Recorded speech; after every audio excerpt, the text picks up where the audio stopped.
Please subscribe my channel for more informative videos. So let's begin. Hello student. अच्छा student, आज हम जो है वो सब्ट्रैक्शन करेंगे अलजेब्रा के अंदर। तो इससे पहले जो वीडियो बनाई थी उसमें मैंने आपको एडिशन बताया था, अलजेब्रा में कैसे एडिशन करते हैं। तो उम्मीद है आपको समझ में आया होगा। अच्छा, आज हम जो है वो सब्ट्रैक्शन करते हैं। मैंने क्वेश्चन लिखा हुआ है पहले से। तो क्वेश्चन आपका है subtract this expression from this expression, यानी इस एक्सप्रेशन में से आपने इसको माइनस करना है, सब्ट्रैक्ट करना है। तो इसके भी दो मेथड हैं। पहला हॉरिजॉन्टल मेथड है जिससे हम अभी करेंगे, तो इसके बाद मैं आपको वर्टिकल मेथड भी बताता हूँ। तो चलें शुरू करते हैं। आपने क्या करना है हॉरिजॉन्टल मेथड में कि जो फ्रॉम के बाद वैल्यू लिखी हुई है उसको पहले ब्रैकेट में लिख लें। 6x square minus 3x5 plus 2x4 plus 3x3 plus 6। फिर आपने माइनस लगाना है। माइनस के बाद आपने जो फ्रॉम से पहले वाली एक्सप्रेशन है वो लिख लेनी है।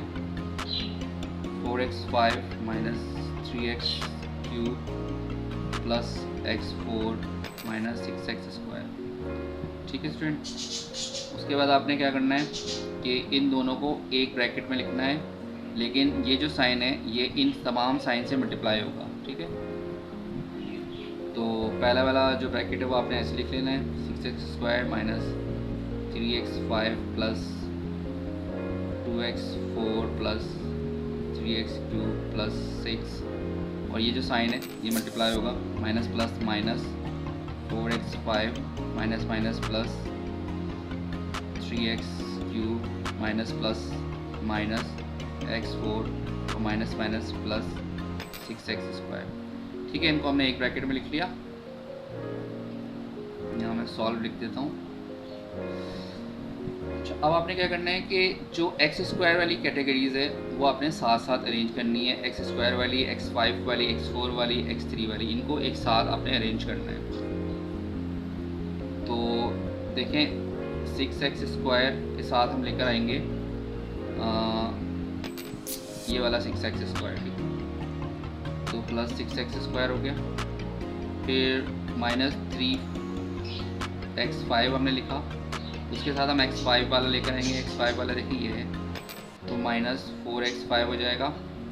उसके बाद हम लिखेंगे प्लस 2x4, ये वाली वैल्यू लिखेंगे। उसके साथ x4 वाली वैल्यू ले आएंगे, x4 ये वाली वैल्यू ये वाली आ जाएगी इसके साथ। फिर हमने लिखना है 3x3, यानी ये वाली वैल्यू, इसके साथ x3 की वैल्यू ले आएंगे। x3 की वैल्यू आ गई 3x3, ये देखिए ये वाली है। ठीक है। फिर हमने लिखना है प्लस 6, ये वाला, इसके साथ देखिए कोई वैल्यू नहीं है तो आप इसको ऐसे ही छोड़ देंगे। फिर हम काउंट कर लेते हैं कि वैल्यू कोई रह तो नहीं गई, मिस तो नहीं हो गई।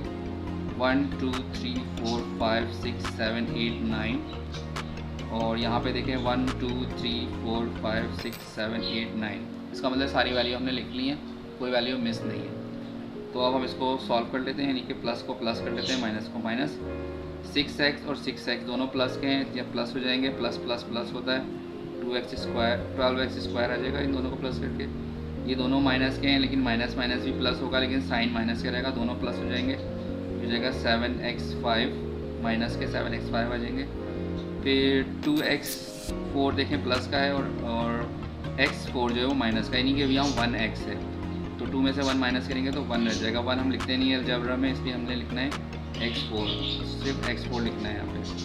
उसके बाद 3x3 और 3x3 दोनों प्लस हो जाएंगे, तो ये हो जाएगा 6x3, क्योंकि दोनों प्लस के हैं, प्लस प्लस प्लस हो जाएगा, और प्लस 6 आपका ये लास्ट वाला ऐसे ही आ जाएगा।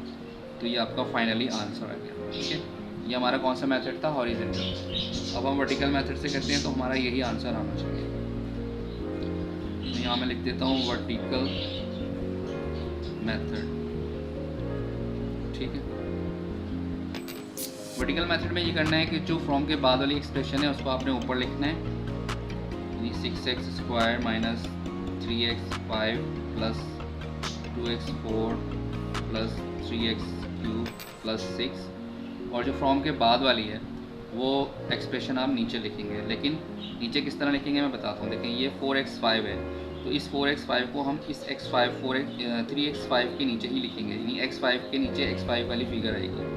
तो यहाँ आप लिख देंगे प्लस 4x5, क्योंकि ये प्लस की फिगर है इसलिए हमने यहाँ प्लस लगा दिया।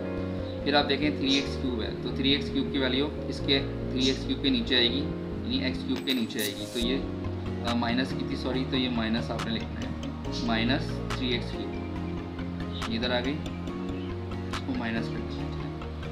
फिर x4 वाली वैल्यू प्लस की है, तो x4 वाली वैल्यू यहाँ लिख देनी है आपने, प्लस x4 इसके नीचे, x4 के नीचे। फिर माइनस 6x² है, तो आपने ये माइनस 6x² यहाँ लिख देना है x² के नीचे, ठीक है। ये 6 के नीचे कोई वैल्यू नहीं है, आपने इसको छोड़ देना है। फिर आपने एक लाइन ड्रॉ करनी है और यहाँ लिख देना है, इसको माइनस करना है, तो माइनस का आपने यहाँ पे ब्रैकेट में साइन देना है। अब माइनस के साइन के लिए क्या होगा कि जो नीचे वाली जो वैल्यूज़ हैं इनके साइन चेंज हो जाएंगे, यानी ये माइनस है तो ये प्लस हो जाएगा, ये प्लस है तो माइनस हो जाएगा, ये प्लस है तो ये माइनस हो जाएगा, और ये माइनस है तो ये प्लस हो जाएगा। यानी नीचे वालों की साइन आपने चेंज करनी है हर हाल में। अब आपने जो साइन कंसिडर करनी है वो नीचे वाली कंसिडर करनी है, यानी ये प्लस का 6 था, ये तो ऊपर था, इसको आपने प्लस का 6 ऐसे लिख लेना है।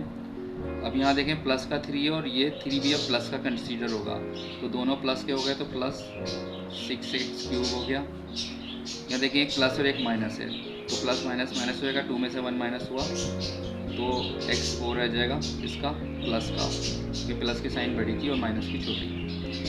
अब ये देखें दोनों माइनस के हैं, -3 और माइनस का 4, तो ये हो जाएंगे -7x5।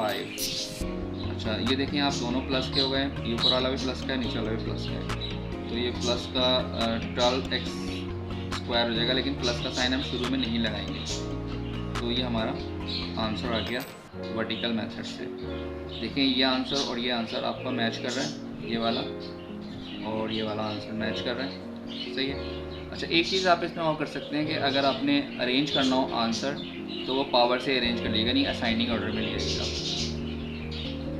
बल्कि डिसाइनिंग ऑर्डर में कर लीजिएगा। जो बड़ी पावर है उसको आप पहले लिख सकते हैं, छोटी पावर उसके बाद, 5 वाली पावर पहले लिखते हैं आप, इस तरह -7x5 को पहले लिख दें, फिर x4 आ जाएगा ये, फिर प्लस 6x³ आ जाएगा, फिर प्लस 12x² आ जाएगा, फिर आखिर में प्लस 6 हो जाएगा। यानी ये भी लिख सकते हैं हम, ये अरेंज करा है हमने, उसको अरेंज करा है, डेटा को अरेंज करा है हमने इन डिसाइनिंग ऑर्डर, डिसाइनिंग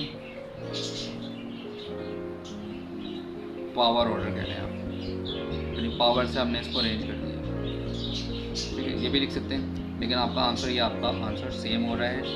तो उम्मीद है आप लोगों को ये क्वेश्चन समझ में आया होगा और सब्ट्रैक्शन का तरीका समझ में आया होगा।